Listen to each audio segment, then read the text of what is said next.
بسم اللہ الرحمن الرحیم الحمد للہ رب العالمین والصلاة والسلام علی رسولہ الکریم اما بعد۔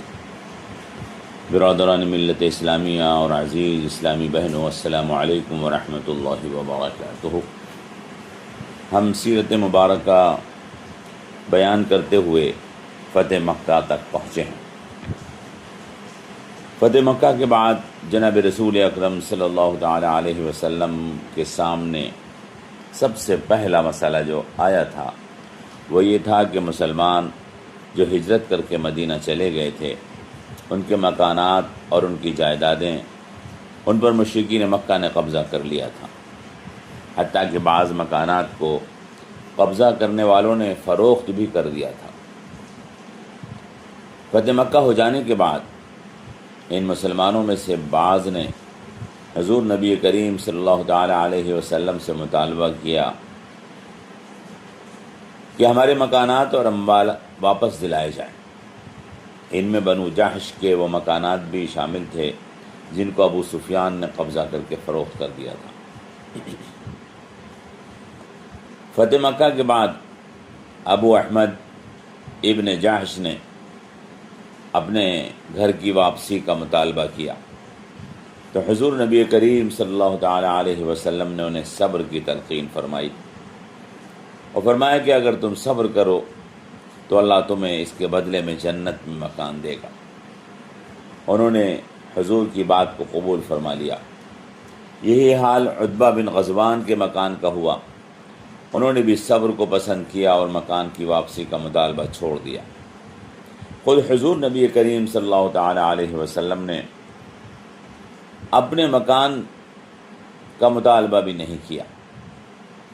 روایات میں آیا ہے کہ حضرت اسامہ نے عرض کیا تھا، یا رسول اللہ، کیا آپ مکے میں اپنے گھر میں اتریں گے؟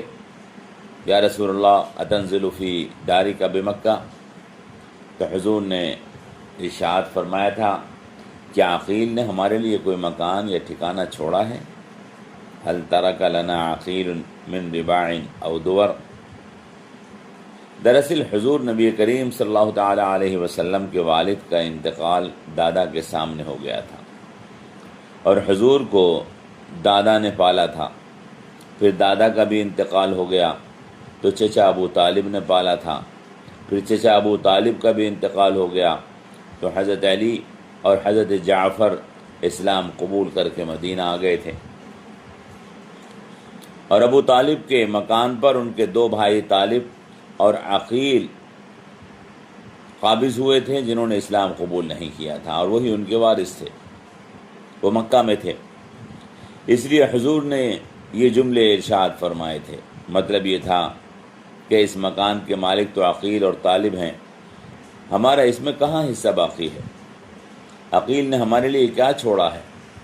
کیا کوئی مکان چھوڑا ہے؟ اس لیے حضور صلی اللہ تعالی علیہ وسلم نے اپنے آبائی مکان میں قیام فرمانے کے بجائے اس موقع پر خیمے میں قیام فرمایا تھا۔ آج جس مکان کو حضور کا مکان کہا جاتا ہے وہ حضرت خدیجہ کا گھر تھا، جو حضور نبی کریم صلی اللہ تعالی علیہ وسلم کی پہلی بیوی تھی۔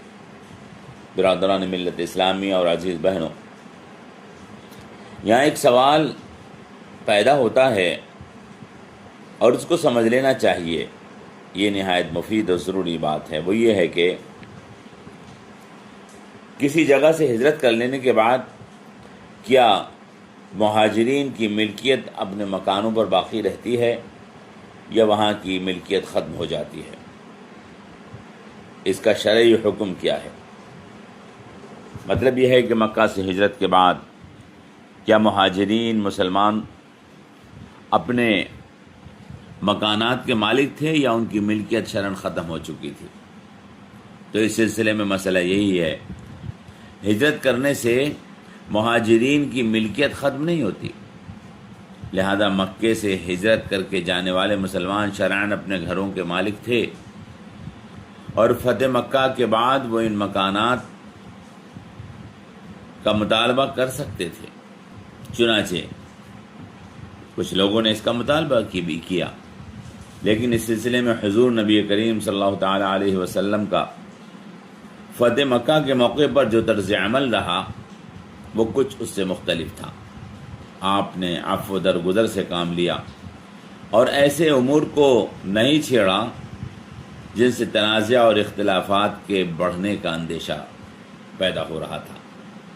حضور مکہ میں فاتح کی حیثیت سے داخل ہوئے تھے، لیکن آپ نے اپنے گھر کا مطالبہ نہیں کیا، بلکہ صحابہ کو بھی آمادہ فرما لیا کہ وہ اپنے حق سے دستبردار ہو جائیں تاکہ مکے میں خوریزی، لڑائی یا جھگڑے پیدا نہ ہوں۔ اسی لیے حضور نے عام معافی کا اعلان فرما دیا تھا۔ اسی لیے کافروں کے مال کو لوٹا نہیں تھا، بلکہ معافی، بخشش اور درگزر سے کام لیا گیا تھا۔ گویا دو چیزیں ہیں جو ہمیں سمجھنی چاہیے، اور یہ دو الگ الگ چیزیں ہیں۔ ہجرت کی وجہ سے مسلمانوں کا اپنے اموال اور مکانات کی ملکیت باقی رہنے کی وجہ سے مطالبہ درست تھا، اور وہ اس مطالبے کو کر سکتے تھے۔ لیکن دوسری بات کہ حضور نے عام معافی، خونریزی سے اجتناب اور تنازعات کو کم سے کم کرنے کی پالیسی اختیار فرمائی تھی۔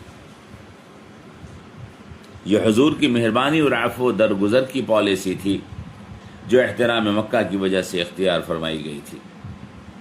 یہاں ایک بات اور بھی سمجھ لینا ضروری ہے۔ فتح مکہ نہ تو پورے طور پر فوجی اور جنگی فتح تھی، اور نہ پورے طور پر مصالحت اور پرامن اقتدار کی منتقلی تھی، بلکہ فتح مکہ جزوی طور پر فوجی اور جنگی فتح تھی، اور جزوی طور پر مصالحانہ اقتدار کی منتقلی تھی، جس کا ثبوت ابو سفیان سردار مکہ کا وہ عام اعلان ہے جو انہوں نے حضور اکرم صلی اللہ تعالی علیہ وسلم کے مکے میں داخل ہونے سے پہلے کیا تھا۔ یا معشر قریش، ھذا محمد قد جاءکم فیما لا قبل لکم به فمن دخل دار ابی سفیان فهو آمن۔ اے قریش کے لوگوں، محمد تمہارے پاس ایسا لشکر لے کر آئے ہیں جس کا مقابلہ تم نہیں کر سکتے، تو سنو، جو ابو سفیان کے گھر میں داخل ہو جائے وہ امن میں ہوگا۔